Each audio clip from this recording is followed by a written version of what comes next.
Alright everybody, here's the next part of the garden update.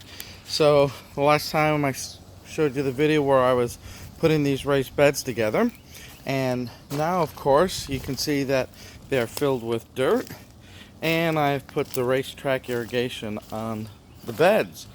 So here we are, we're moving forward, right? Basically we want to also amend the soil. I'll probably put some fertilizer and some amendments in the beds to get them prepared.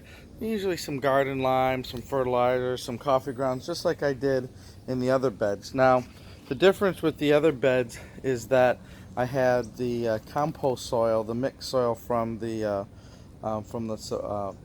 supply shop there, but I didn't order that because I didn't need that much, so I ended up going to the store to get the garden soil for the raised bed. So it's it's definitely a little bit looser soil, which is good. You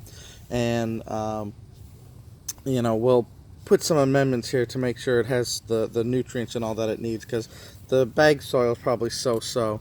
You know, but it's cheap and convenient, and I can fill the bed and then just put the amendments on it.